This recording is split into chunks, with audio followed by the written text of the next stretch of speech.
Greetings and welcome to Meet a CHM Family Member. My name is Cory MacDonald. I am the Engagement Director for the Choroideremia Research Foundation. And with me tonight, I have a fun couple, Aurelie and Mike Harp from New York. How you doing tonight, guys? Doing really well. Great to see you, Cory. Hi, everybody. Happy you're joining us. We'll sit down and have a little bit of a fun chat. So now you guys you're from Brooklyn. Yes. And now, Aurelie, you're French. Mike, you're not. And so I gotta ask, how did you meet? Yeah, actually, I am French now through marriage. They've really lowered the bar. Yeah, Aurelie and I, we actually met in New York. We worked together at the same advertising agency. And the first time I saw her, I said, I need to find a way to meet this woman. And fortunately, we had a friend in common that connected us, and I guess the rest is history. I don't know if you have anything else you want to add. And we met when we were both on our way to quit advertising. So I think that's what made us like happy together. Yes. And then Mike followed me in Europe, and we spent 10 years, like 3 years in Paris, 7 years in London, in the UK, and almost stayed there. And then I was the one willing to come back to New York very much.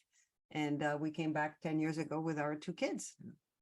Oh, nice. And so now what are you guys doing now then? Obviously, you're not in advertising, so.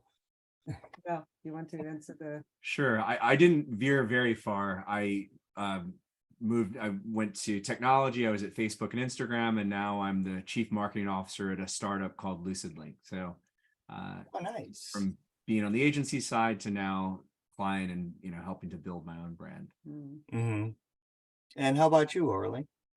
Well, I've become an actor, and writer, producer, director, like you never put me in a box, basically, and improviser, clown. And with all of that, I am now running what we call social therapeutic group, which is basically building groups of different people coming together, creating new things together, and using theater to do that. So this is very what I nice. do. Now, back in my younger, better sighted days, I worked for several years as a professional clown and animator. Oh, wow. I even performed on the White House lawn at the annual Easter egg roll, the Elder Bush administration. Just for fun, just for you. Yep, there you go. I was a 6.5 foot tall mouse that did a Just Say No to Drugs rap at the on the White House lawn. But yeah, I was Shades T Clown, the coolest clown around. And see, Cory, I feel like you've lived so many lives. Every interaction I learn about new ones. Yeah. The T stands for, when I say Shades T Clown, the T stands for the. Nice. The one and only. only. Actually, I got into clowning through one of my cousins, who was also, she's still clowning today. She's been clowning since around 82. Wow. And we worked together, and she now owns the largest family entertainment company in New England. It's called Clowntique, and her name is Shuffles T Clown. Now you know where I stole it from. Yeah, and I did acting, community theater, all that stuff when I was younger. Oh, see, I knew we had that in common, like something. And there's actually a couple of CHMers, EJ Scott and Justin Purvis, who have both been very active doing improv in their younger years, and we're quite good at it. So yeah, so there's that part of the CHM genetic line that we like to create mess. Improvisation is in the DNA. Yeah, or we could just call it the smart aleck gene, but it kind of plays through from there. So that's really neat though, how you're doing that. That's a cool angle to take. Now, and we were talking before I started recording, we were talking a little bit about gardening. My wife does the gardening. I don't have a green thumb. My thumb is brown. I can't even grow weeds, so I leave that to my lovely wife. But what do you guys like to grow? Well, first we like right now we have like some tomato and stuff like this. So that's a very Herb. like herbs and some that we started in COVID. But right now there is a part of the garden that we were thinking for the past 7 years of what are we going to do with it. And a few weeks ago, first of all, we went through the whole spectrum and the bill was coming higher and higher. Well, to be fair, it's been an iterative approach. We did not do anything for 7 years, but like COVID was our first big motivation where we said, okay, we have to take advantage of the garden. So let's do some things. And so we did a little Yeah. bit, but the dream scenario, we had a few dreams that when we looked into it, it was just too expensive to do in New Yeah. York City. And crazy. So we've scaled back the dream and now are going after it. And so actually a nice little surprise we discovered last week, there are these bluestone pavers buried a couple feet below our garden.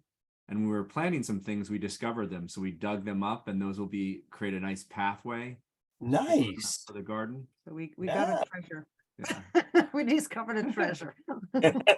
That's awesome. And they were free. See that? Just a Yes, little effort and you're exactly. good to go. You gotta like that But price. we will do like we have some hydrangeas and rhododendra. Yeah, How do you say it? Rhododendrons. Yes. Rhododendron? Yeah. Rhododendrons. Yeah. Uh, Nice. yeah, and I don't know, we have a Japanese maple, we have maple, we have a few, we have even a pine. Big We're kind of pine. inspired by the English gardens. You Yeah. know, in New York City's a Yeah. concrete jungle, so it's nice to have something that's just lush and low maintenance. So Yeah. that's Yeah. cool. Very That's nice. Yeah, Karen grows a lot of vegetables and then she intersperses flowers. She does, I guess, well, she has these big pots she puts her tomato plants in and then she plants marigolds around it because the Mm. marigolds keep the bugs away. Oh, that's good to know. Huh. Ooh, A little pro tip there. yeah, Yeah, so she yeah, and this year we just dug out a 26-foot long trench and installed 3 4x4 poles that are 4 feet high, and I'm going to add another 4-foot pole on top of that and then cross pieces to create a big trellis. And we're planting hops this year. Oh, wow. nice. I know Yeah. you're a big IPA guy, so you're going to be brewing Yeah, we're your- growing Centennial and Cascade hops. Wow. But really more for the fact that they probably won't get usually they say the first 1 or 2 years they may not be huge, but then once they really sink in, they can grow a foot a day in the right Wow. conditions. But to me, they look nice. They got flowers on them. They have a wonderful aroma, depending on the hop. And we're growing Centennial and Cascade, so they have kind of a floral / citrusy aroma. Yeah. And the bees love them. I Mm, bet. They love hops. So Wow. yeah, so that's Exciting. something. Yeah, just sunk the poles yesterday. A buddy of mine came over and helped me with that, and because me trying to level something, yeah, no, that's not happening. So and then Karen's got all her stuff going. She's planting peas and cucumbers and wow. her tomatoes, and she increase every year. I seem to lose a little bit more of my backyard. Yeah. Cultivation. I mean, it's true though. There's nothing that can replace like homegrown vegetables or herbs. Oh, It does yeah. make such a difference. Yeah. I'll tell you, we took our tomato harvest last year, and most of the tomatoes we just did, bags. We ended up with, we put them in Ziploc bags. We made homemade tomato sauce Wow. Wow. and then just put them in Ziplocs and put them in the freezer and used them, throughout the Yeah. winter time. And, little trick on that, if you're ever going to do that, if you make your own sauce and then you freeze it, when you take it out of the freezer, thaw it out, add tomato paste. Hmm. Because there's something happens during the freezing then thawing process where it just gets really, really thin. Ooh, So- interesting. So when you Interesting. heat it up, or you add it, Okay. or you add a bunch of greasy hamburger and sausage, and that'll thicken it up too. So Yeah. then anyway. I learned a lot. We Yeah. learned a Yeah. lot tonight. Yeah, that's awesome. And now we touched on Aurelie's like improvisation. Now, Mike, I noticed you. Okay, I have to ask, Mike, when you said one of your hobbies is wrestling. Now, is that professional wrestling or like the real classic wrestling? Yeah, classic. I grew up in high school and in college as a wrestler. Oh, okay. my freshman year of high school, I was 5 foot 100 pounds, so there weren't that many options for me. And wrestling's great. You have weight classes, so I was at least competing against people my size, and yeah, I really kind of got immersed in it. The harder I trained, the more success I had, and just became this virtuous cycle. And fortunately, I was able to get a scholarship to college through it, and Oh, it really nice. kind of changed the trajectory of my life. And I draw upon a lot of those values still. Our Mm. son is a freshman in high school. He just started wrestling, so it's been a fun thing to share with him. And Awesome. yeah. That's I, right. I remember I tried wrestling at, gym class, wrestling in high school, and I got in trouble immediately because, well, yeah, I know pressure points and I know joint locks, and Oh I gosh. I guess you're not supposed to use those when you're wrestling. Yeah, definitely not. Yeah. That is hilarious. But that's but that's how you win. It's so easy. Yeah, exactly. Exactly. Yeah. I call it bending the rules. Yeah, You know. there you go. Well, it's like when I was still competing in freestyle board breaking after I had stopped my fighting days ended early. But I still competed for years in board breaking. And I did take advantage of the rules. It's not cheating. Okay. I wouldn't bring my cane to the tournaments. And I would do one of the breaks I got pictures of it. I would do a jump turning back kick blindfolded. Now the judges did not know that I haven't seen my target on a spinning kick in decades. Wow. But the judges don't know that. It's just all muscle memory. And you get 1.5 your points if you do a technique blindfolded. So, like I said, Wow, I love that. That Yeah, is yeah, yeah. amazing. Well, and Yeah. it is incredible with, I guess, any kind of martial art, the kinesthetic awareness that you gain, where you're doing Oh yeah. hundreds or thousands of repetitions of the same movements and in combinations, to the point where when you really find this flow state where you just hit these things without even thinking. Yeah. And it is kind of a magical. And that is the goal, really, is to act without thought. That is Right. that is the goal. If you're thinking through in the middle of a fight, you don't have time to do that. That's Mm. right. The brain's fast, it ain't that fast. So that is the goal. So That's impressive. so now your history with CHM is actually a little bit more recent. So tell me about, like, when your son was diagnosed.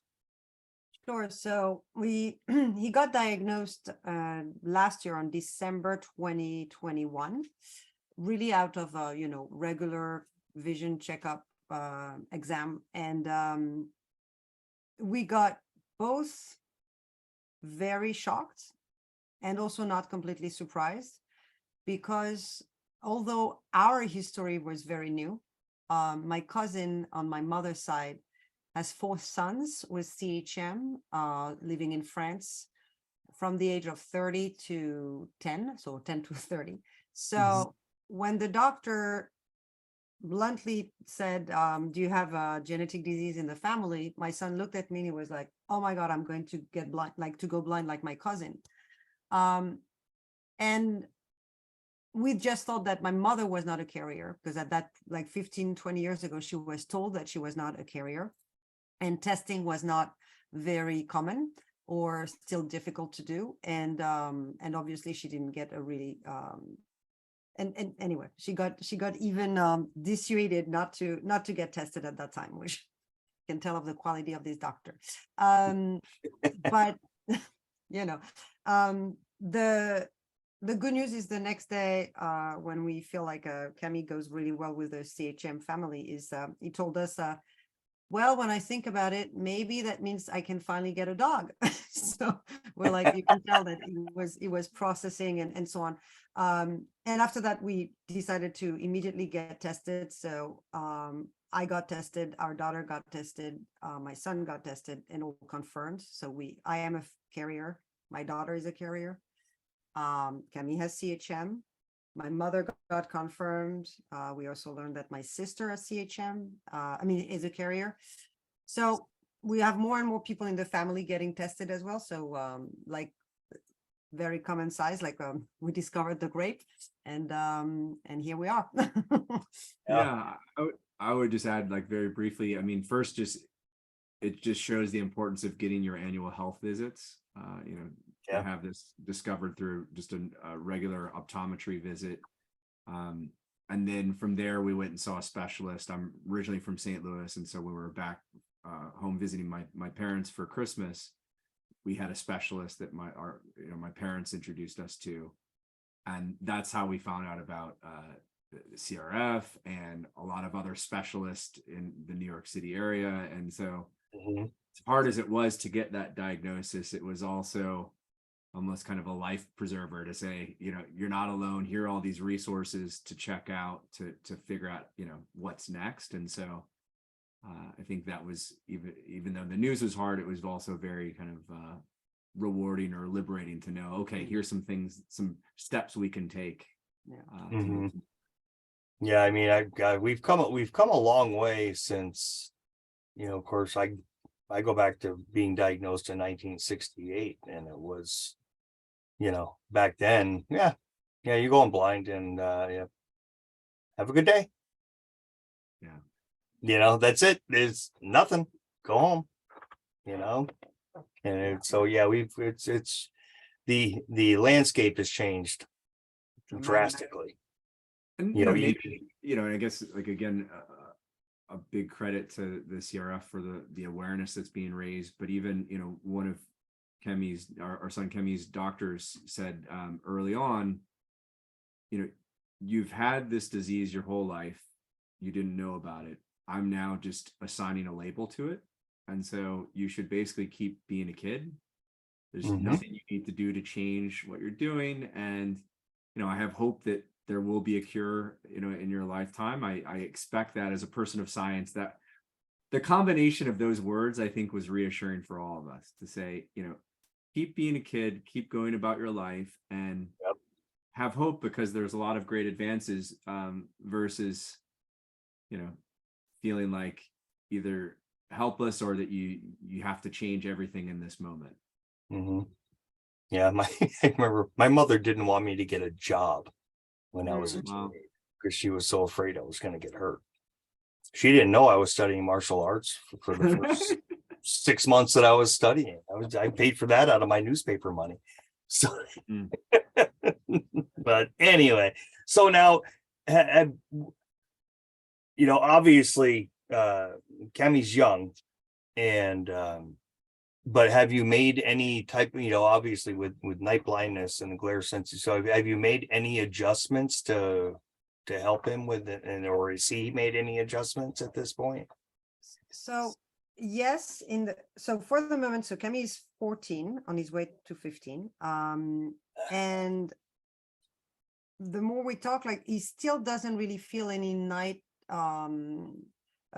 loss of vision during the night, and he seems to be okay as well during the day. Like, although, like, when we talk, like, there are little things that he's starting to notice, but right, it's like he's sorry, like, he's learned to compensate so much that he doesn't even realize it's affecting him. But then through discussion, he'll acknowledge, oh yeah, like, I'm a little bit more sensitive in low light situations, or like little things. It hasn't really affected how he's navigating things yet, but through discussion, I think he starts to realize, oh, maybe it is because of CHM.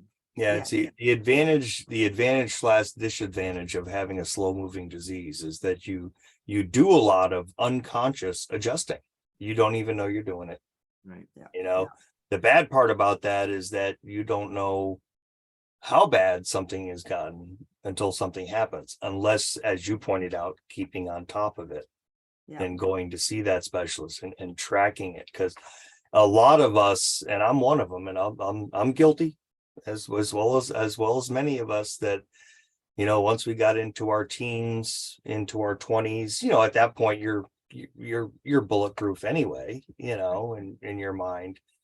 And you get into this mindset of, why do I need to go to this doctor, sit around for 5, 6 hours, 8 hours some days for all of this testing, just to be told you're more blind than you were last year. See you next year. Yeah. Yeah. It's a waste of my time. I got too much living to do. That was my attitude. And it was the wrong attitude. I'll be the first to admit it, because I didn't realize I worked in the production industry. I was OSHA certified me as a forklift driver and safety instructor. Oh my God. Ooh. Gotta love bureaucracies. Anyway, Yeah. but No. I was, when I was 29, I almost ran over a guy with a forklift, missed him by less than 6 inches. He thought I did it on purpose, trying to scare him. And the reality was I didn't see him. Mm. And so I went to see an eye doctor. And of course, I was, like I said, I was 29. And the eye doctor examined me, and you're legally blind when your visual field drops below 20 degrees. Yeah. I was down to 7. Oh. And he said, you've probably been legally blind 8 to 10 years minimum. And I hadn't been to see an eye doctor that whole time. That's So it's that's exactly that. Like, to your point, we we got referred to Dr. Tsang in New York. So awesome. very, very lucky. He's great. And yeah, and we are developed. So all the adjustment, like the more we learn, the more we learn, the more we have questions. I think that's what I'm getting also from the whole process. And we're curious and asking things. So the things we made adjustment to was also when he measured Camille with the ERD, ERG? ERG. At one point, he was like, he might become legally blind. Like, there is but it's a very vague approximation that we're doing. So we went then to the Lighthouse, Lighthouse Guild, right? Guilds, and the good news, like the doctor again was like, well, I don't think you are, but would you like to start the process for me to write a letter for you, school, first of all, to get the possibility to put the system in place so that whenever you need it, you have it, because it does take some time. If you want some training, also if you want some social and emotional support, like, all these kind of things. So what we told Cami over and over is, we'd rather be proactive with you. We're going to follow your lead because we don't want to overburden you with stuff. And at the same time, there are some things that are very important for you to do. So the testing is one. And two,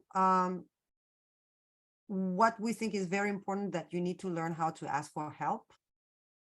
And if you do it in an ordinary way, like when you're young, the more you do it, the more ordinary it's going to become and less humiliating. And if your friends are used to help you and so on, like, it's just to start this life without having a taboo or anything around it. So that's kind of where we are right now. That's the adjustment that we made, was to, to not wait to the next symptom, but just to put things in place and to start asking for help. Yeah, I guess destigmatizing asking for help to where it's not a big deal. If anything, it gives you more freedom and getting the support you need to in his case, to thrive at his school and, have that support when he needs it. And if he doesn't need it, then it's there behind the scenes, and it's something that he can rely on when the time comes. And I guess just within that too, it's Aurelie and I are trying to, learn as much as we can about the disease, things that we can do. And we're, Kemi knows that he can talk to us about it, but also he doesn't have to think about it when he doesn't want to either. And so really giving him that choice, but for him to know behind the scenes, we're doing things to help him when the time comes. And, I guess trying to strike that delicate balance of sharing things when we learn it, but also on his terms, if he wants to learn about it, or if he doesn't really want to talk about it, giving the choice to him. Yeah. Of course, the whole asking for help, Mike, as a guy, you understand that's how tough that is. Yeah. No matter the age. But I think back, I have a really good friend of mine. going back, gosh, we've known each other since about 12 and hanging out in the neighborhood and stuff. And I'm very blessed. And there's several friends that we all grew up together that I'm still friends with today and hang out with. Some of them will be over on Friday night for fire pit night at the house, you know, and, but when we first started hanging out, I explained to him, when we get into a dark area, I'm going to need to grab onto your shoulder or something because, you know, I have night blindness. And the first time this occurred, he purposely walked me into a tree. Oh gosh. To see if I was lying or not. And so when I bounced off the tree, he understood. Yeah, no, this is real. And so then he became a great sighted guide after that. And when we were out in the dark, he always had my back, you know, but there was that first time. Yeah. So shifting gears. Now, you guys last year attended your first CRF conference. Yes. What was that experience like for you? Really emotionally, when I say intense, is like I think we went through the full spectrum of emotion, but the main one was, wow, we found an instant family. And the welcome we got from everyone, and you, Cory, you know that. You were the first one to welcome us, was from compassion to curiosity, humor, having sessions when we could have the difficult conversations and honesty, but also to, you know, to realize, like, to see so many well-functioning people that were happy in their life, to meet the families, was also gave us a sense of hope, of saying, like, okay, that doesn't mean that Camille will be lonely, or that his chance to do whatever he wants in life are going to, like, you know, it's not like so dramatic. And it is at the same time, like, you know, there is all of this, and also to meet the researchers and to have a chance to understand the disease better, but also to build human relationship with everyone was beyond beyond awesome.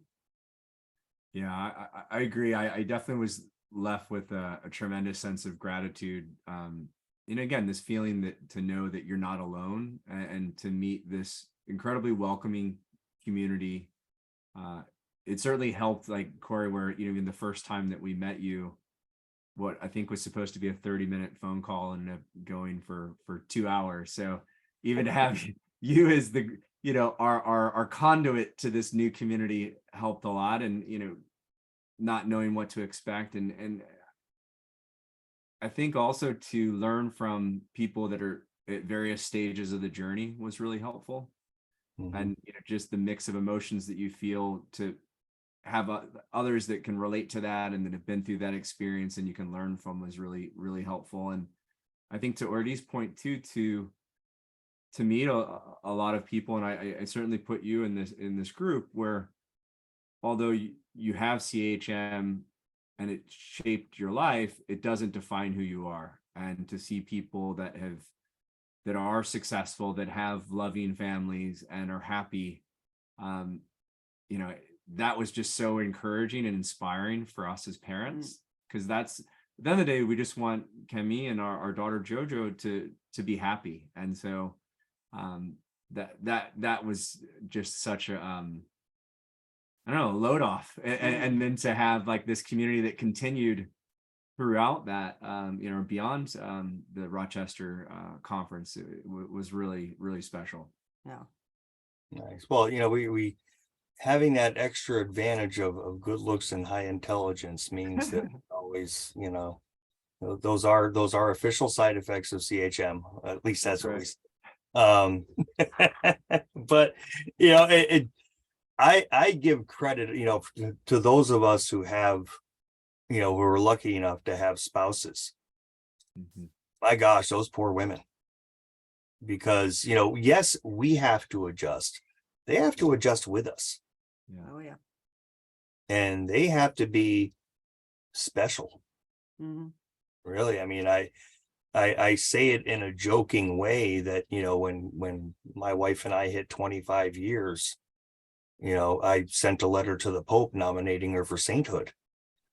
You know, she could be like, you know, the patron saint of blindy wives or something, you know. Never heard back, but it's true. I mean, they have to make those, we have to make some tough choices as we get older, Mhm. you know, and they have to kind of, you know, their choice is to roll with it and adjust with us or leave. Yeah. Mm. Yeah. And it's a very, you know, I very much appreciate my wife because of the fact she hasn't, I mean, she's people that have known me for a long time meet my wife for the first time, and the first thing they ask her is, how the heck do you put up with him? Mhm. You know, Uh, you know, and you think about it, she stepped back and she has allowed me, you know, 23 years ago, she allowed me to pursue a passion of building up this organization and finding a cure. mm. You know, I quit my job. Granted, it wasn't much of a job. I was working part-time at a convenience store, but still, you know, I walked away from that so that I could just focus completely on this. And so you know, my wife, oh yeah, kudos to her. And someday Cammie's gonna find a girlfriend and a wife, and it's gonna be the same situation. You know, hopefully it won't be as severe because they're gonna have this thing over and done with, Yeah. where he doesn't have to worry about going blind. Uh, I have confidence. And you had a taste of this at the conference. Um, and I've been at it now for 23 years, where you having the luxury of being able to contact these researchers at any given time, even with a question that might come up in the support group that I might not know the answer to. And I'll say, you know, the fact that I can, you know, email a Dr. MacDonald, or, you know, a Dr. Panisi, or a Dr. Bennett, or a Dr. Sang at any time to get that answer. And within 24 hours, I'm going to have that answer for that patient. Man, that's special. That's really special. You know, we as an organization, you hear a lot about researchers and egos and this, that, and the other thing. And I'm sure they exist. But my goodness, you met Dr. Gam. You see an ego there? Yeah. Dr. Mack, I mean, unfortunately, he couldn't come to the conference, but if you ever meet that man, you're going to walk away just going, wow, really? You'd never know. You'd never know who he is. He is who he is if you ever met him. I mean, heck, he's been calling me the son he never knew existed for 20 years now. And I you call know, him a brother I never knew I had. He calls my son his grandson. It's hilarious. I mean, Wow. he's the coolest guy. He's just laid back, you know? Well, But anyway, yeah, there's a lot of hope, you know, to your point, where the fact that you have all these world-class researchers that are accessible and making time because they care, and that they want to actively find a cure and treatments, that's hugely motivating. yeah, it is. And I never lose appreciation of that fact, that, and especially because, you know, in the support networks, people have questions. mhm. And I've been at it long enough where, you know, the general questions, I mean, heck, I've seen some questions the same time literally a few hundred times over the years. So you kind of get used to some of the standard ones. But, you know, now and then a question comes up and I'm going, you know, I don't know. Let me email Dr. X, you know, and get you an answer. And like I said, I'll have an answer. They're super responsive, super nice. It's phenomenal. We truly are blessed. And speaking of that, how do you guys feel about, you know, the research that's going on right now, and where it's going? So it's interesting you asked, because when we arrived, we were told by the first doctor, like, oh my God, and you come at the best time possible because there is a trial, third, it's the phase 3, like, and so we entered the room like, yay. And then when we called CRF, and I think we talked to you, and it was like, oh no, well, the trial just ended. So but in a way, I think we were lucky enough to be so new that it did affected us, of course, because it was devastating, but it was, when we met the community, we could tell that it was a very devastating community, devastating news, to hear the end of trials. And since then, I feel that I am really hopeful. And as I said, the more I am involved with CRF and the more I am having questions, the more we meet, we see there are so many things going on, even if for the moment there is no trial, that technology goes very fast. Biology goes very fast. I was lucky enough to go to Arvo and in a few weeks ago with the CRF team, and to see so many people being very curious about us and about CHM, to see so many doctors very, very, very interested and still on working very hard on the research, that all of a sudden I think, and that's what is hard, is to go through these up and downs of never knowing when it's going to happen. And at the same time, I think we're very, very close. So I'm hopeful, and the cure might not look like what we think it does. I have no, but I am hopeful.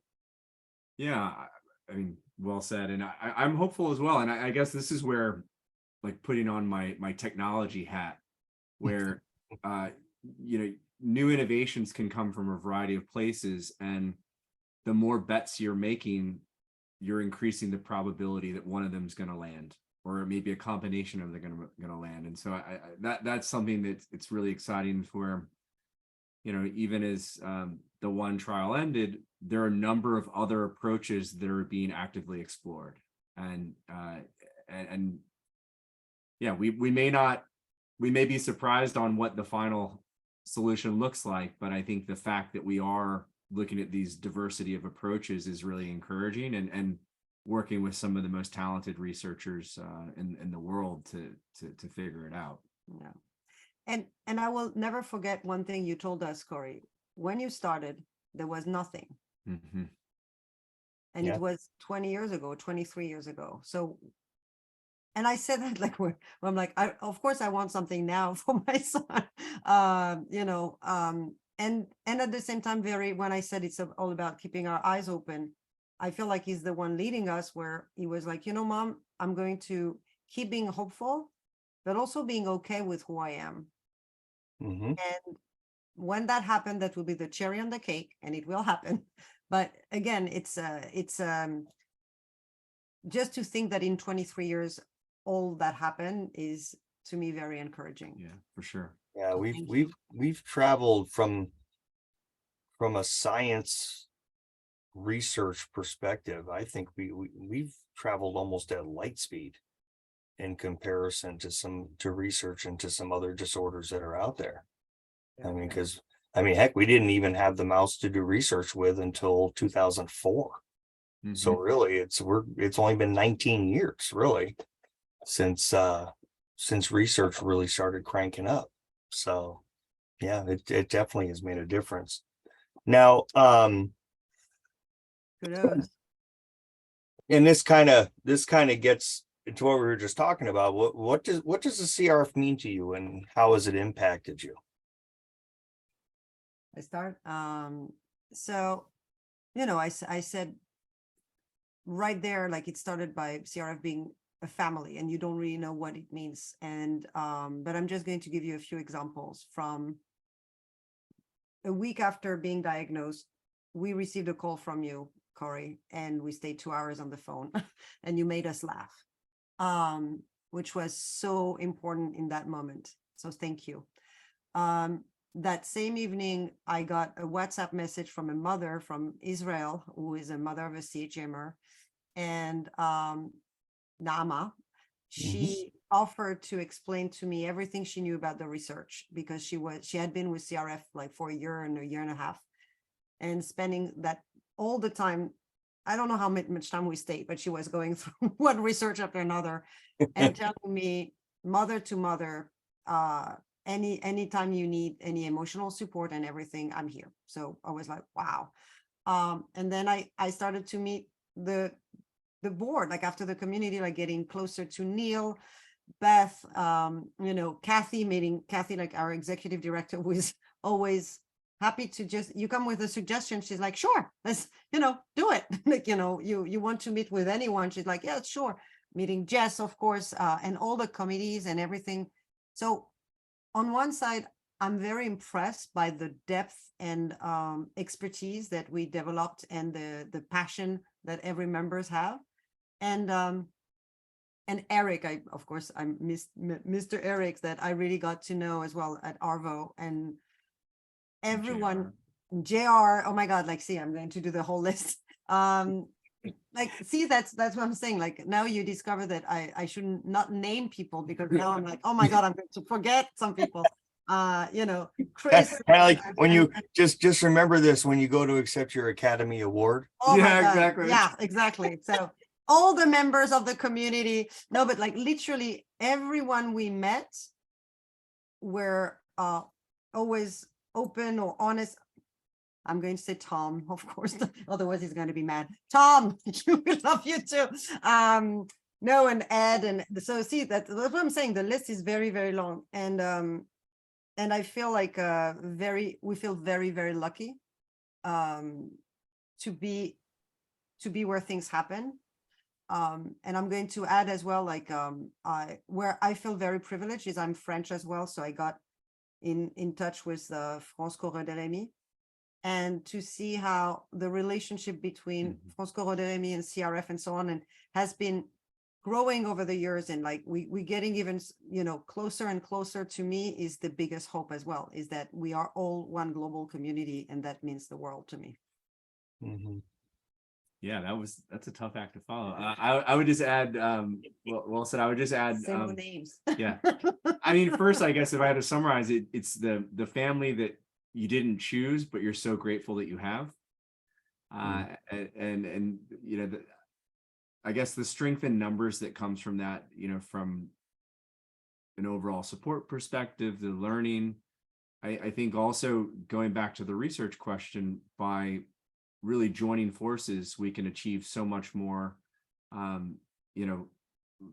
Cory, every year we do a birthday fundraiser, and having the CRF to where we could really take those funds and add it to, all the other donations that are coming in fundraising, we can accomplish so much more too. And especially given the network of researchers. So it's like all those things combined to have, just on a human level, people that, have become family. And then also to be able to have this network of people actively trying to find treatments and cures that you can tap into, and we can achieve so much more by having this collective. Yeah. That combination is pretty awesome. Yeah, I would just build on that, like the fact, and Cory, something you just said before, the fact that we are so close to the researcher community, where we meet them, there is no separation. We're meeting human beings who are actively, passionately working for us and with us.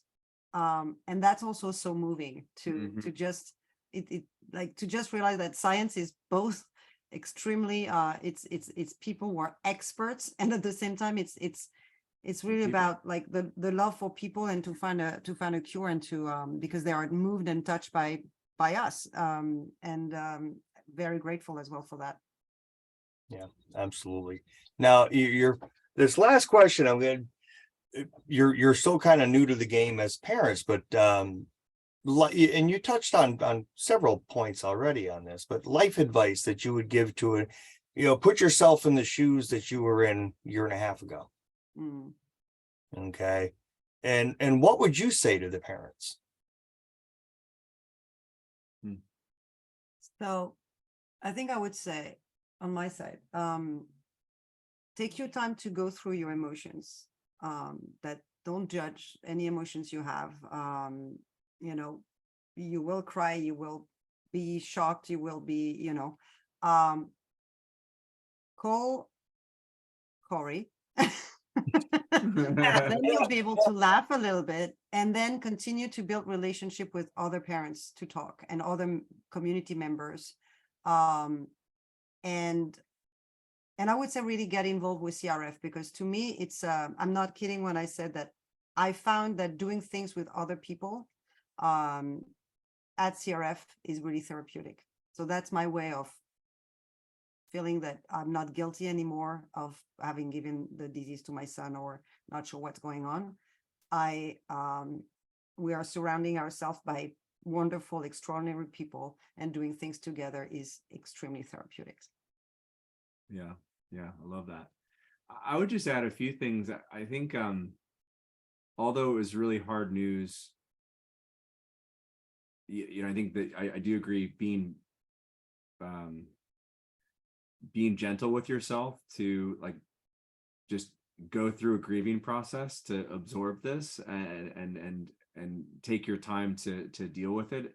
It took us honestly 3 months before we talked about this with Kemi's diagnosis with anyone outside of our family. And I actually posted on Facebook for my birthday the news, and we were really apprehensive about, should we do this? And I'm so grateful that we did, because just the outpouring of love and support that we had, and it also actually created an opportunity for other people to share adversity they were going through personally or through their families. And so we also think everybody's going through different things, and we often bury it or put our armor on.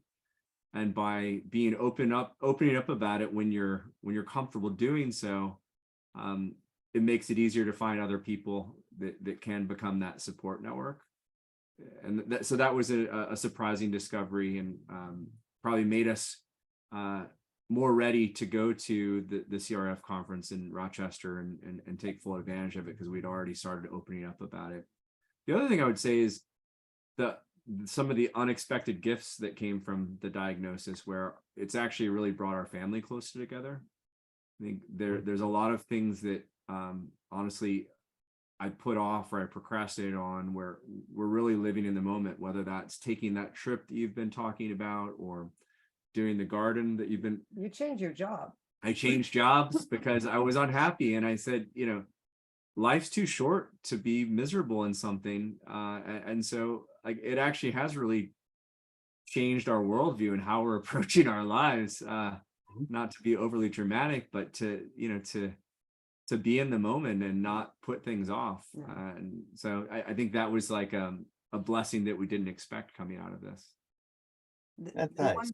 The one thing I would just say because we were lucky maybe enough that our son was 14. So, and the doctor told him, so we had no announcement to make. Yeah, that was taken away. It's like, okay, just, so at the beginning we're like, oh, we wish we could have done it. And then we're like, well, now it's done.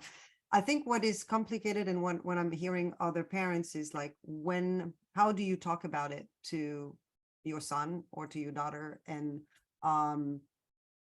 depending on the age, when is the right time to talk about it? And I even if the doctor told us, like, what we found very helpful also was to talk to the doctor about that, and to say, how do we talk about it? What do we say? And the doctor would just say to Kemi, you had that all your life, like basically now you have a label on this. The relief on Kemi's, like in his eyes and everything, was so we were so grateful for this doctor to say that, and to help us like just process, Yeah, because it's a lot better than some other doctor I've heard from some parents of what doctors have said to them, including when I was diagnosed. I was 4. The doctor told my mother that when he gets old enough to understand, tell him never drive, never get married, and never have children. Oh my gosh. That's like criminal, like certainly negligent, borderline criminal to say something like that. So, my mother did not tell me this until I was in my 30s, because she knew by then I was mature enough where I wouldn't go to that doctor. Yeah, That doctor, yeah. And go blind fury on him. Yeah.